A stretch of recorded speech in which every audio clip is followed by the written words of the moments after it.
এখন বহিরাগত তীরে বিদ্ধ তৃণমূল। কীর্তিকে পাশে নিয়ে অভিষেকের মন্তব্যে এখন বিতর্ক। যেখানে থাকে না, যে আমাদের মনের ভাষা বোঝে না, যে বাংলা বলতে জানে না, পড়তে জানে না, বাংলা কৃষ্টি জানে না, সংস্কৃতি বোঝে না, বাংলা থেকে 2000 কিলোমিটার দূরে থাকে, সে কি করে গ্যারান্টি দেবে?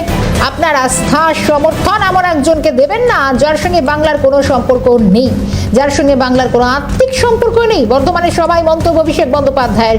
কীর্তি আজাদকে পাশে নিয়ে কি বললেন অভিষেক বন্দ্যোপাধ্যায়?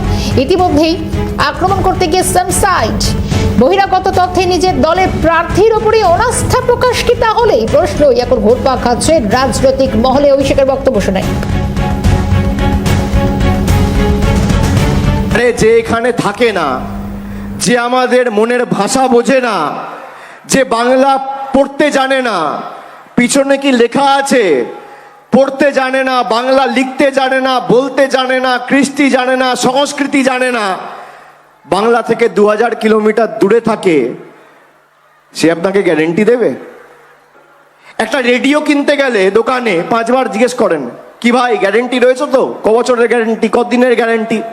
সেখানে আপনি 5 বছরের আপনার আস্থা, আপনার ভালোবাসা, আপনার আশীর্বাদ, আপনার চাহিদা, আপনার আকাঙ্ক্ষা, আপনার সমর্থন এমন একজনকে দেবেন না যার সাথে বাংলার কোনো যোগাযোগ নেই, যার সাথে বাংলার কোনো রকম কোনো আত্মিক সম্পর্ক নেই। আমি গোটা বিষয়ে আলোচনার জন্য এই মুহূর্তে পৌঁছে যাব আমাদের নিউজরুম থেকে। আমাদের সিনিয়র এডিটর ভাস্কর দত্ত রয়েছেন। ভাস্কর দাস, সরাসরি একটা প্রশ্ন রাখার চেষ্টা করব, যার সাথে বাংলার কোনো যোগ নেই, আত্মার কোনো সম্পর্ক নেই, তাকে ভোট দেবে না, তাহলে কি কোথাও ঘুরিয়ে একেবারে নিজের দলের প্রার্থীর বিরুদ্ধে অনাস্থা প্রকাশ অভিষেকের? বা যদি বলা যায় বহিরাগত তীরে ক্রমশ শাসক শিবিরে বিদ্ধ হচ্ছে। দেখো শর্মিষ্ঠা, খুব স্বাভাবিকভাবেই যেদিন তৃণমূল কংগ্রেসের প্রার্থী তালিকা প্রকাশ করা হলো, অর্থাৎ ব্রিগেডের মঞ্চ থেকে, সেই মঞ্চ থেকেও কিন্তু বিজেপির বিরুদ্ধে বহিরাগত তকমা সেটে দেওয়ার একটা প্রচেষ্টা হয়েছিল এবং অভিষেক বন্দ্যোপাধ্যায়, মমতা বন্দ্যোপাধ্যায়ের বক্তব্য থেকে পরিষ্কার হয়েছিল। কিন্তু তারপর যখন তৃণমূল কংগ্রেসের প্রার্থী তালিকা বেরোলো, তাতে দেখা গেল যে বহিরাগত তত্ত্বে বিজেপিকে আক্রমণ করছে তৃণমূল কংগ্রেস, সেই একইভাবেই তাদের তালিকাতেও এক নয় একাধিক বহিরাগত নাম। একদিকে কীর্তি আজাদ যদি থাকে, তাহলে অন্যদিকে ইউসুফ পাঠান এই নামটাও রয়েছে খুব স্বাভাবিকভাবে। অন্যদিকে আবার শত্রুঘ্ন সিনহা তিনিও রয়েছেন। এরা কেউই বাংলায় থাকেন না, বাংলার সঙ্গে এদের কারোরই কোনো আত্মিক সম্পর্ক আছে বলে অন্তত বাংলার মানুষ জানে না। খুব স্বাভাবিকভাবেই তা নিয়ে বিতর্ক তৈরি হয়েছিল।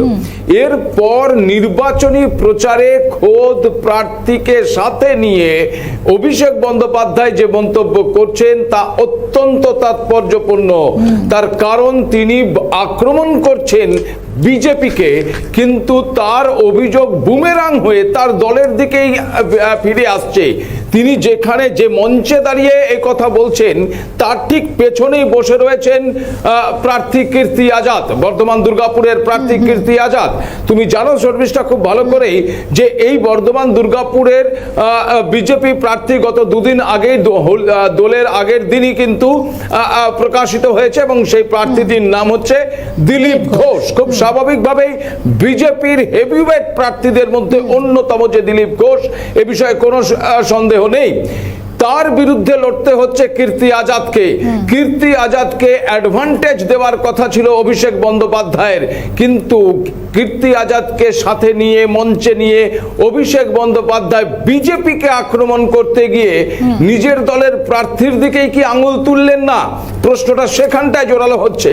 তার কারণ তিনি বলছেন কীর্তি আজাদকে পাশে নিয়ে যাদের বাংলার সাথে কোনো সম্পর্ক নেই, যারা বাংলা বলতে জানে না, পড়তে জানে না, যারা পেছনে কি লেখা আছে তা পড়তে জানে না, বাংলার শিল্প, কৃষ্টি, সংস্কৃতির সঙ্গে যাদের কোনো যোগাযোগ নেই, বাংলা থেকে কয়েক হাজার কিলোমিটার দূরে যাদের অবস্থান, তারা কি গ্যারান্টি দেবে?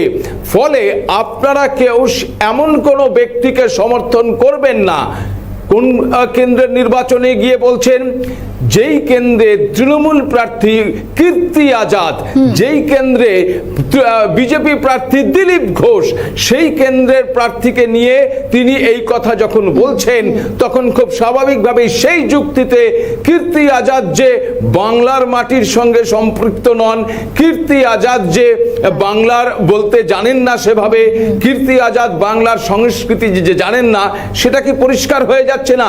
বরং কীর্তি আজাদের থেকে উল্টো দিকে তার যে প্রার্থী দিলীপ ঘোষ, তিনি তো বাংলার মানুষ, তিনি তো বাংলায় দীর্ঘদিন ধরে রাজনীতি করছেন। এখানে তোমাকে আরো একটা বিষয়টা জানানোর চেষ্টা করি, কারণ আজ যখন সকালে ক্রমাগত আমরা বিজেপি প্রার্থী যে দিলীপ ঘোষের প্রচার তখন তুলি, তখনই কিন্তু একই বিষয় উঠে এসেছিল। খোদ দিলীপ ঘোষ বলছেন বর্ধমান, মন্তেশ্বর, কোন কোন জায়গা, কোন কোন সেই প্রান্তিক প্রান্ত কীর্তি আজাদ চেনেন। তিনি প্রশ্ন তুলেছেন, কারণ কীর্তি আজাদকে তিনি সম্মান করেন, দেশের জন্য খেলেছেন, কিন্তু তারপরও কোন অংশ তিনি চেনেন এই প্রশ্ন তো খোদ বিরোধী প্রার্থী তিনি তুলেছেন। তারপর আজকে অভিষেকের এই মন্তব্য, কতটা মাইলেজ আদৌ পাবেন কীর্তি আজাদ? খুব স্বাভাবিকভাবে আমি শর্মিষ্ঠা তোমাকে বলি যে গত দুদিন আগে অভিষেক বন্দ্যোপাধ্যায়, মানে দোলের ঠিক আগের দিন অভিষেক বন্দ্যোপাধ্যায় এই প্রচারে গিয়ে এই বক্তব্য পেশ করেছেন, এবং আজকে দিলীপ ঘোষ যেটা বলেছেন সেটা তুমি বললে, আমরা দর্শকদেরও শোনাবো সেই বক্তব্য। কিন্তু তার আগে তোমার যে প্রশ্নটা যে কতটা অ্যাডভান্টেজ পাবেন কীর্তি আজাদ, অ্যাডভান্টেজ তো দূরস্থ। খুব স্বাভাবিকভাবেই তৃণমূল কংগ্রেস কর্মীরা তারা দ্বিধাগ্রস্ত হয়ে পড়বে না তো, প্রশ্নটা সেখানে। তার কারণ দলের সেকেন্ড ইন কমান্ড তিনি বলছেন দলের প্রার্থীকে মঞ্চে নিয়ে যে যারা বাংলার সাথে সম্পৃক্ত নয়, যারা বাংলা বোঝেন না, বাংলা বলতে জানেন না, বাংলা কৃষ্টি সংস্কৃতি বোঝেন না, তাদেরকে 5 বছরের জন্য সমর্থন করবেন না, আপনাদের আস্থা ভালোবাসা তাদেরকে দেবেন না। এ কথা কাকে বলছেন? তার দলের কর্মীদের উদ্দেশ্যে বলছেন, তার দলের সমর্থকদের উদ্দেশ্যে বলছেন, তার প্রার্থীর হয়ে ভোট চাইতে গিয়ে বলছেন। কোন প্রার্থীর হয়ে? যে প্রার্থী এই সব কটা লাইনে একেবারে বিদ্ধ হচ্ছেন। অর্থাৎ এমন কোন জায়গায় গিয়ে তিনি যদি এই কথা বলতেন যেখানে বিজেপির যিনি প্রার্থী তিনি বহিরাগত বা তিনি বাংলার সাথে কোনো সম্পৃক্ত নয়, তাহলে হয়তো অবশ্য বিষয়টা অনুমান করা যেত বা একটা যুক্তিসংগতের জায়গা থাকতো। কিন্তু যে মঞ্চে তৃণমূল কংগ্রেসেরই বহিরাগত প্রার্থী অবস্থান করছে, সেই মঞ্চে দাঁড়িয়ে অভিষেক বন্দ্যোপাধ্যায় সেই প্রার্থীর সমর্থনে প্রচার করতে গিয়ে যখন এই কথা বলছেন, তখন তো তার দলের কর্মীরাই দ্বিধাগ্রস্ত হয়ে পড়ছে না? তাহলে তারা প্রচারে গিয়ে কি বলবেন? কীর্তি আজাদ বাংলার মানুষ, তারা প্রচারে গিয়ে কি বলবেন? কীর্তি আজাদ বর্ধমানকে খুব ভালো করে চেনেন, তারা প্রচারে গিয়ে কি বলবেন? কীর্তি আজাদ বাংলার কৃষ্টিকে বোঝেন। নাকি দিলীপ ঘোষের প্রতিদ্বন্দ্বিতায় কীর্তি আজাদকে অনেকটা পিছিয়ে দিলেন, সেম সাইড গোল, এটাকে আমরা অনেকটা ফুটবলের ভাষায় সেম সাইড গোল বলে থাকি, অর্থাৎ নিজেই নিজের গোলে বল ঢুকিয়ে দেওয়া। তাহলে এই সেম সাইড গোল অভিষেক বন্দ্যোপাধ্যায় যদি করে থাকেন, তাহলে আমাকে বুঝতে হবে যে তিনি অত্যন্ত ক্ষুরধার বুদ্ধি সম্পন্ন রাজনৈতিক একজন ব্যক্তিত্ব। তিনি কোনো একটি কথা বলছেন, তিনি একটি কাজ করছেন না জেনে না বুঝে এই কাজটি করছেন, সেটা বোধহয় নয়। সেটা ধরে নেওয়াটা কি সঠিক হবে? নাকি তার উল্টোটা, তিনি কি জেনে বুঝে অত্যন্ত সজ্ঞানে এই কথাগুলো বলছেন? এবং যদি সেটা হয়ে থাকে তাহলে তিনি নিজের প্রার্থীর ওপরেই অনাস্থা প্রকাশ করছেন প্রকারান্তরে। প্রশ্নটা সেখানে উঠছে শর্মিষ্ঠা। একেবারে ভাস্কর, এবং তোমাকে সঙ্গে রেখে আমি একটুখানি দিলীপ ঘোষ আজকে যা বলেছেন এবং সেটা একবার শোনাবো, কারণ অভিষেকের সুরে কীর্তিকে বিঁধেছেন দিলীপ। কারণ কীর্তি আজাদকে আমি সম্মান করি, দেশে প্রতিনিধিত্ব করেছেন তিনি, কিন্তু কোথায় বর্ধমান, কোথায় দুর্গাপুর, কোথায় ভাতার, কোথায় মন্তেশ্বর তিনি কি জানেন? দিদির হাত ধরে এসেছেন, দিদির পাই এখন টুলছে। এবার তার বাড়ির লোক তাকে ধাক্কা মেরে ফেলে দেয়, বাংলার লোক কখন তাকে ধাক্কা মারবে উনি বুঝতেই পারবেন না। কড়া প্রতিক্রিয়া দিলীপ ঘোষের, শোনাবো। পশ্চিমবাংলায় উনি এসছেন, ভালো কথা, সিনিয়র মানুষ, সম্মানীয়, দেশের প্রতিনিধিত্ব করেছেন ক্রিকেটে, আমি সম্মান করি, কিন্তু এটা রাজনীতি। আর উনি যেখানে এসছেন সেখানকার লোক তার নাম শুননি কোনদিন। উনি কোথায় দুর্গাপুর, কোথায় বর্ধমান, কোথায় ভাতার, কোথায় মন্তেশ্বর উনি জানেন? আর যে দিদির হাত ধরে এসছেন, দিদির পায়ে টুলছে, আবার তার বাড়ির লোক তাকে ধাক্কা মেরে ফেলে দেয়। বাংলার লোক কখন ধাক্কা মারবে উনি বুঝতেই পারবেন না। দিলীপ ঘোষের বক্তব্য শোনালাম। ভাস্কর এখান থেকে একটা বিষয় জানার চেষ্টা করি, খোদ বিজেপি প্রার্থী, কারণ বর্ধমান দুর্গাপুর কেন্দ্র খোদ দিলীপ ঘোষেরই কেন্দ্র বদল হয়েছে, তা নিয়েও যখন একটা জোর চর্চা রয়েছে, কিন্তু কীর্তি আজাদ নিয়ে তার এই সাফ করা আক্রমণ, একটা বিষয় জানবো, কে কাকে গুগলি দিচ্ছে রাজনৈতিকভাবে? খুব স্বাভাবিকভাবেই, মানে ক্রিকেটে তুমি ফুটবলের সেম সাইড থেকে ক্রিকেটের গুগলিতে চলে গেলে শর্মিষ্ঠা, খুব স্বাভাবিকভাবেই যে চিত্রটা আমাদের সামনে ফুটে উঠছে তাৎপর্যপূর্ণভাবে এবং মজাদারও বিষয় যে বহিরাগত তত্ত্বকে খাড়া করে তৃণমূল কংগ্রেস এর আগেও নির্বাচনী বৈতরণী পার করবার চেষ্টা করেছে। কিছু কিছু ক্ষেত্রে যে তারা সফল হয়নি এমনটা নয়, সফলও হয়েছে। কিন্তু এবার এই আসন্ন লোকসভা নির্বাচনে প্রার্থী তালিকা ঘোষণার পর নিজেরাই কিছুটা ব্যাকফুটে বহিরাগত তত্ত্বে, তথাপি এই বহিরাগত বিষয়টাকে তারা হাতিয়ার করতে চাইছেন বিরোধীদের আক্রমণের ক্ষেত্রে তথা বিজেপিকে আক্রমণের ক্ষেত্রে। প্রধানমন্ত্রী বহিরাগত, স্বরাষ্ট্রমন্ত্রী তিনি নাকি বহিরাগত। তো খুব স্বাভাবিকভাবেই এই আক্রমণের প্রেক্ষাপটে দাঁড়িয়ে অভিষেক বন্দ্যোপাধ্যায় মন্তব্য করছেন তাদের দলের প্রার্থী কীর্তি আজাদকে মঞ্চে পাশে বসিয়ে। তার কারণ আমরা পরিষ্কার ছবিতে দেখতে পাচ্ছি যে অভিষেক বন্দ্যোপাধ্যায় যখন এই মন্তব্যটি করছেন তখন ক্যামেরায় খুব ছোট হলে তার মঞ্চেই যে কীর্তি আজাদ বসে আছে সেটা দেখা যাচ্ছে। খুব স্বাভাবিকভাবে কীর্তি আজাদ আদৌ অভিষেক বন্দ্যোপাধ্যায় কি বলছেন সেটা বুঝতে পারছেন কিনা আমার জানা নেই। তার কারণ অভিষেক বন্দ্যোপাধ্যায়ের কথাতেই বলি যে তারা বাংলা পড়তে জানেন না, তারা বাংলা বলতে জানেন না, তারা বাংলা বোঝেন না, হয়তো কেউ এমনকি বাংলার কৃষ্টি, বাংলার সংস্কৃতি তারা বোঝেন না। ফলে সেক্ষেত্রে অভিষেক বন্দ্যোপাধ্যায় যে বাংলায় যার বক্তব্য রাখছেন বহিরাগত নিয়ে, সেটা কি কীর্তি আজাদ বুঝতে পেরেছেন? যদি বুঝতে না পেরে থাকেন তাহলে আর কিছু করার নেই। তার কারণ তাকে সামনে রেখে বহিরাগত যে তত্ত্ব খাড়া করা হলো তৃণমূল কংগ্রেসের মঞ্চে দাঁড়িয়ে, সেই বহিরাগত তীরে ও কীর্তি আজাদ নিজেই বিদ্ধ। খুব স্বাভাবিকভাবে সেই একই কথা তো বিরোধী মঞ্চ থেকে এবার দিলীপ ঘোষ বলছেন। দিলীপ ঘোষও তো তিনি একই কথা বলছেন, তিনি বর্ধমান চেনেন না, ভাতার চেনেন না, সে এলাকার গলি কি আর রয়েছে তা চেনেন না, বর্ধমান কিসের জন্য বিখ্যাত তা তিনি জানেন না। খুব স্বাভাবিকভাবেই বর্ধমানের মাটিতে কীর্তি আজাদ যে বহিরাগত, এটা বাংলার মানুষকে নতুন করে বলার কোনো অপেক্ষা রাখে না। তথাপি দিলীপ ঘোষ যে বাংলার মাটিতে একটা চেনা পরিচিত রাজনৈতিক, একেবারে একটু সঙ্গে থাকবো, বিরত করছি। তবে আমার সঙ্গে এই মুহূর্তে টেলিফোন লাইনে রয়েছেন দমদম কেন্দ্রের এবারের বিজেপি প্রার্থী শিলভদ্র দত্ত রয়েছেন আমার সঙ্গে। শিলভদ্র বাবু, স্বাগত জানাই ক্যালকাটা নিউজে। আমাদের সঙ্গে সিনিয়র এডিটর ভাস্কর দত্ত রয়েছেন। ভাস্কর দা, তোমার প্রশ্ন।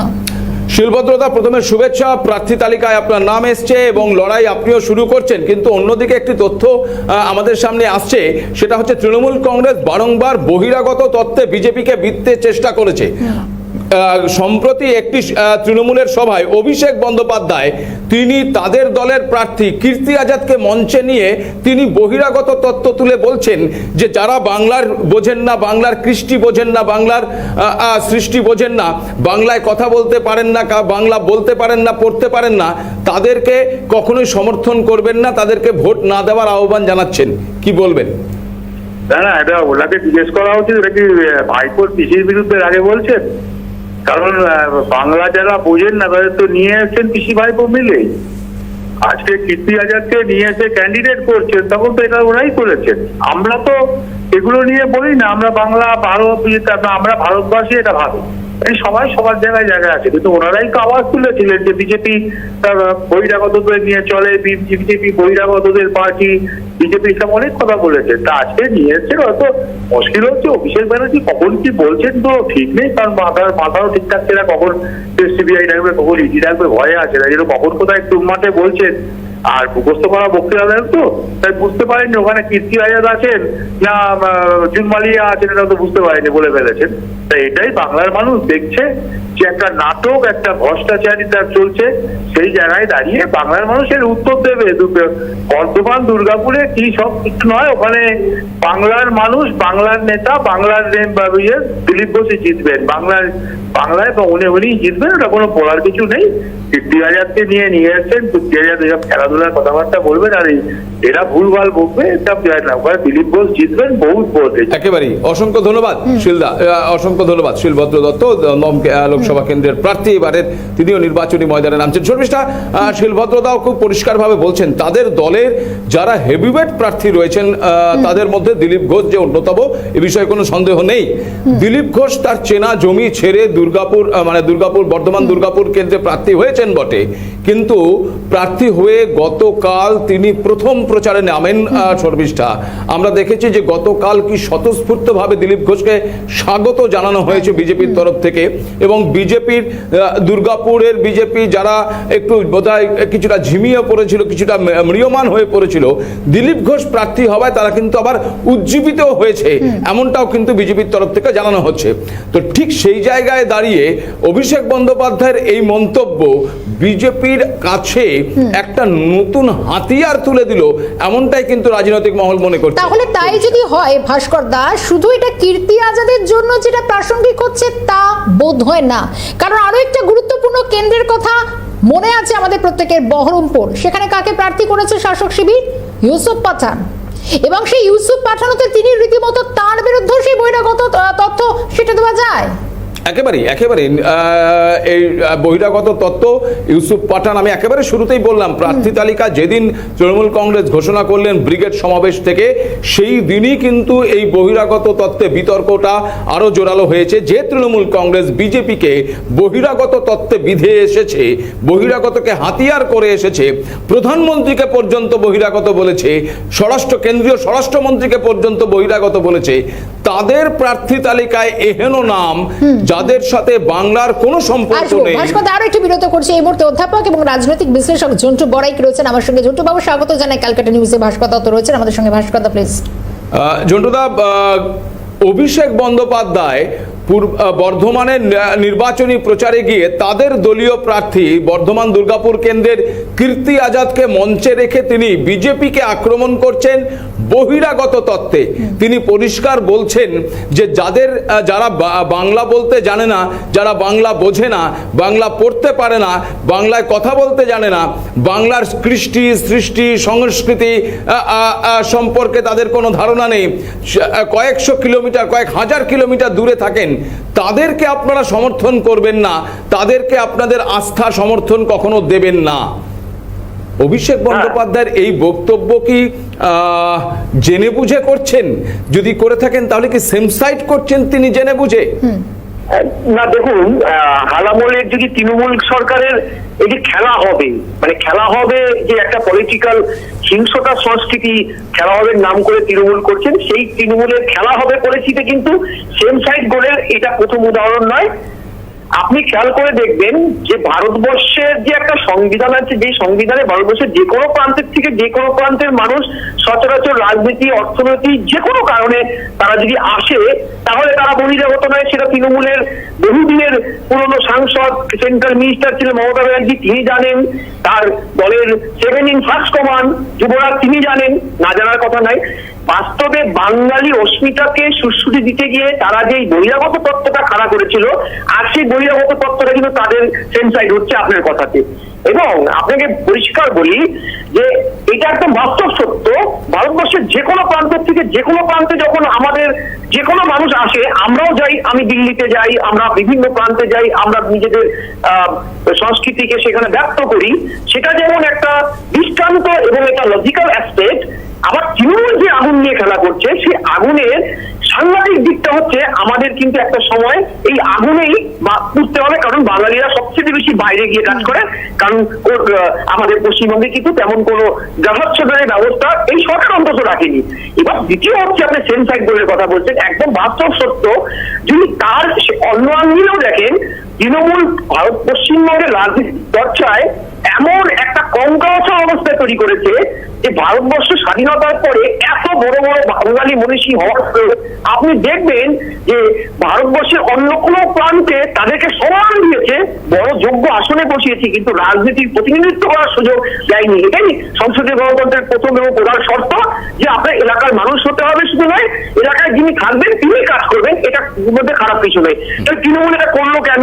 তৃণমূল বুকে বলেছে বহিরাগত তত্ত্বটা, বাঙালি অসুবিধাকে প্রতিশ্রুতি দেওয়ার জন্য, অথচ কার্যক্ষেত্রে দেখা যাচ্ছে তারা একটা যোগ্য বাঙালি রিপ্রেজেন্টেটিভ খুঁজে পাচ্ছে না। তাদের রাজনীতি চর্চাটা কোন জায়গায় দাঁড়িয়ে গেছে? তাহলে এই দুটো আসপেক্টে কিন্তু তৃণমূল কিন্তু এই মুহূর্তে একটা এমন দ্বিচারিতার জায়গা তৈরি করেছে পশ্চিমবঙ্গে, যে দ্বিচারিতায় কিন্তু আজকে তারা কিন্তু নিজের আয়নাতেই নিজেরাই কিন্তু তাদের একটা ভয়ানক কঙ্কালসার চেহারা কিন্তু তারা উন্মোচিত করছে। একেবারে একদম অসংখ্য পরিষ্কার। ধন্যবাদ ঝন্টুদা আপনাকে। দ্বিচারিতার কথা বলছেন ঝন্টুদা, সেমসাইড গোলের কথা উঠে আসছে। শর্মিষ্ঠা, খুব প্রাসঙ্গিকভাবেই অভিষেক বন্দ্যোপাধ্যায়ের এই বক্তব্য বিরোধীদের বিদ্ধ করার জন্য হলেও বিরোধীদের হাতে যে পাল্টা হাতিয়ার তুলে দিল, এমনটাই কিন্তু মনে করা হচ্ছে। শর্মিষ্ঠা, বেশ, একেবারেই অনেক ধন্যবাদ জানাবো ভাস্কর দা সময় দেওয়ার জন্য। নিউজরুম থেকে সরাসরি ছিলেন আমাদের সঙ্গে আমাদের সিনিয়র এডিটর ভাস্কর দত্ত।